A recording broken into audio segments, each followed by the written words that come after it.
రెడ్డి గారు జూన్ 2 సంబురమా సమరమా అంటే ఏం చెప్తారు మీరు?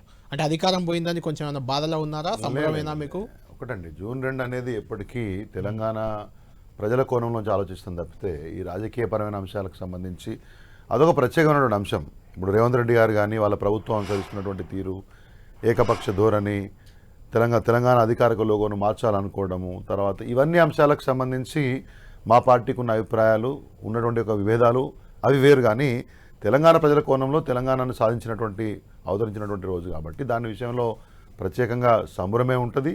అదే సమయంలో అమరుల యొక్క యాది ఉంటుంది. అదే సమయంలో పోయిన 10 సంవత్సరాల్లో సాధించిన తెలంగాణ రాష్ట్రం చేసినటువంటి అభివృద్ధిని గుర్తు చేసుకున్నటువంటి ఒక సందర్భం ఉంటుంది. తర్వాత భవిష్యత్ కోణంలో కూడా ఆలోచించి తెలంగాణ ప్రజల ఆకాంక్షలకు మరింత ముందుకు పోవడం కోసం నిర్మాణాత్మక ప్రతిపక్షం కూడా ఎట్లా పనిచేయాలని ఒక ఆలోచన విధానం ఉంటుంది తప్పితే ఇప్పుడు ఇవి పెట్టి పాలిటిక్స్ వాళ్ళు చేసేది. ఇప్పుడు ఇవాళ అంత అర్జెంటుగా వాళ్ళ కోట్లు వేసిన వాళ్ళు కానీ మా కోట్లు వేసిన వాళ్ళు కానీ ఎవరు అడిగినారు రేవంత్ రెడ్డి గారిని, మీరు ఈ చీనం మార్చండి, ఈ కాకతీయ కళాతోరణం దీంట్లో బాగలేదు, చార్మినార్ బాగలేదు అని ఎవరు అడిగినారు? పెండింగ్ పెట్టినరో రేపు పొద్దున వస్తుందో తెలియదు, జూన్ 2 ఆవిష్కరణ లేదు, లేకపోతే అది వేరు ముచ్చట. కానీ ఇటువంటి నిర్ణయాలు కాదు మీ దగ్గర నుంచి ఎక్స్పెక్ట్ చేసింది. ఒకవేళ కొద్దో గొప్ప మెజారిటీ తోటి మీకు వచ్చినటువంటి ఒక ప్రభుత్వంలో మీ దగ్గరికి వెళ్ళి ఎక్స్పెక్ట్ చేసింది మీరు చెప్పినటువంటి అంశాలు, హామీలో, గ్యారంటీలు అమలు చేస్తారని. కానీ రోజు ప్రజలను డైవర్ట్ చేయడం కోసము అనవసర అంశాలను ముందేసుకొని దాని మీద భావోద్వేగాలు సృష్టించి ఇంకా ముఖ్యమంత్రిగా ఉన్నాననేటువంటి ఒక వ్యవహారం ఆయనకు వంతపడతలేదో లేకపోతే ఏందో అర్థమవుతలేదు. కానీ ఇంకా కూడా దీని చుట్టూ రాజకీయం చేయడం మీరు కూడా అధికారిక వేడుకల్లో పాల్గొనకుండా మీరు సొంతంగా ఆవిర్భావ వేడుకలు నిర్వహిస్తున్నారు ఏంటి? అధికారిక వేడుకలు అనేది ఒక అంశం అయితే రాజకీయ ఆహ్వానం లేదా, లేకపోతే మీరు ఆహ్వానం ఉందా లేదా అనేది తెలుస్తుంది, సమయం ఉంది కాబట్టి. కానీ నేనేమంటున్నా అంటే మా పార్టీ పొలిటికల్ పార్టీ ఆహ్వానం ఉంటే కేసీఆర్ గారు పాల్గొంటారా వేడుకల్లో? అది మన మాజీ ముఖ్యమంత్రి గారు, మా యొక్క అధ్యక్షులు, వారి నిర్ణయం ఎట్లుంటుందనేది వారు చెప్తారు, అది తెలుస్తుంది మీకు. కానీ ప్రభుత్వ వ్యవహారాలు ఎట్లుందనేది మీరు చూస్తూ ఉన్నారు. అంటే ముందే ఒకలాంటి ఘర్షణపూరిత వాతావరణాన్ని రాష్ట్రంలో సృష్టించినప్పుడు ఏ రకంగా ఉంటాయి పరిస్థితులు మీకు కూడా తెలుసు. మేము మాత్రం పార్టీ ఏదో సమరము ఘర్షణ అని కాదు, ఖచ్చితంగా ఆ రోజు 1వ తారీఖు చేయబోయే ర్యాలీ ఏంటంటే కొన్ని వేల మందితోటి అమరుల యొక్క త్యాగాలను గుర్తుగా, పోరాటానికి గుర్తుగా, సాధించినటువంటి యొక్క తెలంగాణకు ఆ తర్వాత 10 సంవత్సరాల పరిపాలన గుర్తుగా ఒక ర్యాలీ చేయబోతున్నాం. ఆ తర్వాత మళ్ళీ నెక్స్ట్ డే కార్యక్రమాలు ఉంటాయి. ఇవన్నీ ఒక ఎత్తు. నేను చెప్పేది ఏంటంటే అనవసరమైన అంశాల పట్ల ప్రభుత్వం ఎందుకు దృష్టి సారిస్తూ ఉందనే విషయం నేను మాట్లాడుతూ ఉన్నాను. ఒక విషయం నేను క్లారిటీ ఇవ్వదలుచుకున్నా.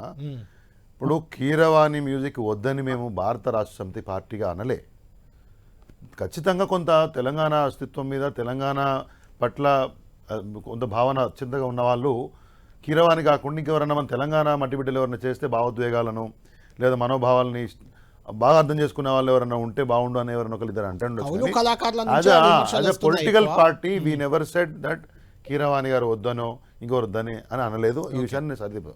రెండోది, అందశ్రీ గారు దళితుడు కాబట్టి చేయలేదు, ఇది సరైన వాదన కాదు. మేము సాంస్కృతిక కళాశారది పెడితే ఎవరండి దాన్ని లీడ్ చేసింది?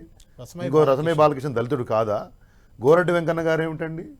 లేకపోతే ఒక సాయి చందు బీఆర్ఎస్ పార్టీ గొంతుగా కొన్ని సంవత్సరాలు నడే ఒక దశాబ్దం పాటు ఆల్మోస్ట్, ఆయన దళితుడు కాదా?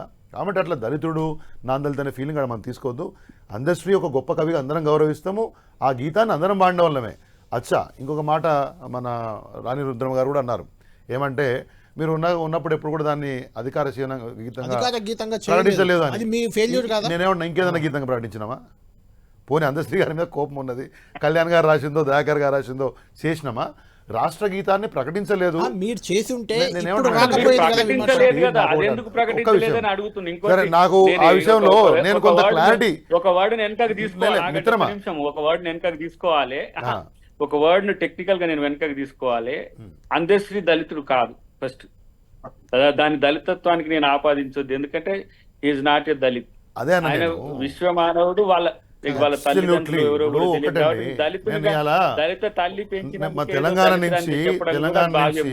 తెలంగాణ నుంచి ఒక చంద్రబోస్, ఓ మిట్టపల్లి సురేందర్, ఇప్పుడు వాళ్ళ మనసులోంచి వచ్చినటువంటి, వాళ్ళ కళ నుంచి వచ్చినటువంటి పదాలకు లేదా మాటలకు, భావోద్వేగానికి, భావ ప్రకటనకు దానికి దళితత్వమో లేదా బీసీ తత్వమో అగ్రతత్వమో మనం పెట్టాల్సిన అవసరం లేదు.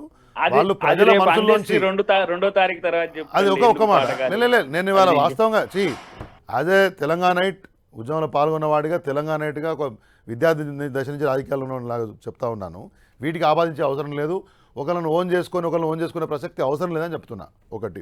రెండవది, పోనీ రాష్ట్రగీతంగా చిహ్నం ఓపెన్ అయిందా దేని శ్రీధర్ గారు? ఈ ఒక విషయం చెప్పాలి, అన్ని రాష్ట్రాలకు రాష్ట్రగీతాలు ఉన్నాయో నాకే తెలియదు పూర్తి స్థాయిలో. ఉంటాయి, చాలా ఓకే, వరకు ఉంటాయి. నేనంటున్నా దాన్ని. అయితే మేము రాష్ట్రగీతంగా వేరేదేనన్నా ప్రకటించి ఆంధ్రజ్యోతి గారికి గీతాన్ని ప్రకటించకపోతే, ఎందుకంటే తెలంగాణ ఉద్యమ సమయంలో అనేక రకాల గీతాలు అనేక రకమైనటువంటి కవుల దగ్గర నుంచి కళాకారుల దగ్గర నుంచి వాళ్ళ జాలువారిని, అవి ఉద్యమాన్ని ఉర్రూతలొగించడానికి ప్రజలు ఏకం చేయడానికి పనికొచ్చినాయి. కాబట్టి అంతే తప్పితే ఎవరిని విభేదం ఉన్నటువంటి ఒక ఆలోచన విధానంతో అందరం చూడలేదనే విషయాన్ని మీ ద్వారా చెప్పదలుచుకున్నాను. అట్లా శ్రీధర్ రెడ్డి గారు, ఇప్పుడే సమాచారం అందుతుంది, తెలంగాణ ఆవిర్భావ వేడుకలకు మాజీ ముఖ్యమంత్రి కేసీఆర్ గారిని కూడా ఆహ్వానించాలి, స్వయంగా వెళ్ళాలని కూడా అధికారులను ఆదేశించినట్లు సీఎం రేవంత్ రెడ్డి గారు ఆదేశించినట్లు తెలుస్తుంది. మొత్తానికి వేడుకలకు ఆహ్వానిస్తే కేసీఆర్ గారు వెళ్ళే అవకాశం ఉందంటారా, వెళ్తారా? అంటే ముందు సరే, ఇప్పుడు ఓన్లీ వార్తనే కాబట్టి అఫీషియల్ ఇన్విటేషన్ అందిన తర్వాత రాష్ట్ర పార్టీ నిర్ణయం చెప్తాము. ఎందుకంటే ఆహ్వానము తర్వాత పోవడం రావడం వేరు సంగతి, కానీ నోటితో మాట్లాడి నొసటితో వెక్కిరించినట్టు ఉండే పద్ధతులు ఉండకూడదు అనేది జనరల్ మనం అనుకోవాలి. బట్ ఈ రాష్ట్ర ప్రభుత్వ వైఖరి అట్లా కనబడతా ఉంది కదా.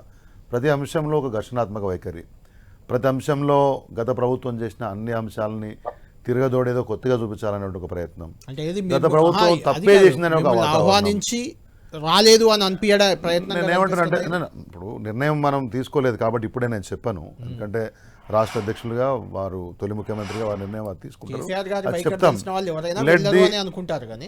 అది నేను ఇప్పుడు నా దగ్గర సమాచారం ఏమన్నా నేను చెప్పలేను కదా. అందుకే ఆహ్వానం అందిన తర్వాత పార్టీ వైఖరి చెప్తామని చెప్పాను నేను. ఒకటి. కానీ ఉన్న పరిస్థితిని చెప్పడం అనేది నా బాధ్యత కాబట్టి చెప్తున్నా. అందుకే నోటితో మాట్లాడి నోటితో వెక్కిరించే పద్ధతిగా ఉంది. గత ప్రభుత్వం అన్ని అంశాల్లో తప్పే చేసిందనే భావంతో మాడుతున్నారు. ఓ ఘర్షణాత్మక వైఖరి ప్రతి విషయంలో సృష్టించే విధంగా మాడుతున్నారు అనేది ఒకటి. తర్వాత ఇవాళ అనేక రకాలుగా చర్చిస్తామని చెప్పినారు. సరే, వాళ్ళు పిలిచారా పిలవలేదా ప్రజలు చూస్తూనే ఉంటారు. ఎవరికి ఎంత కమిట్మెంట్ ఉంది తెలంగాణ పట్ల అనే విషయానికి ప్రజల్లో ఒక అవగాహన ఉంటుంది. ఆ చర్చ నడుస్తూనే ఉంటుంది. కాకపోతే జూన్ 2న మాత్రం ఆటోమేటిక్గా జూన్ 1వ తారీఖున ఒక పెద్ద ర్యాలీ చేసి మరొకసారి టీఆర్ఎస్ పార్టీ వైపు నుంచి రాష్ట్రం పట్ల ఉన్న కమిట్మెంటు, లేకపోతే ఉద్యమ తదనంతర పరిణామాలు, తర్వాత ఆసంతర పరిణామాలు, అమరులు, రాష్ట్రం 10 సంవత్సరాల పరిపాలన, ఇవన్నీ ఒక అంశము. మళ్ళీ ఆ రోజు కేసీఆర్ గారి నేతృత్వంలో తెలంగాణ భవన్లో కూడా ఒక పెద్ద కార్యక్రమం ఉంటుంది. సో ఇవన్నీ ఉంటాయి. తర్వాత కాకపోతే ప్రభుత్వం యొక్క వ్యవహార శైలిని మాత్రం ప్రజలు చాలా నిశ్చితంగా గమనిస్తున్నారు.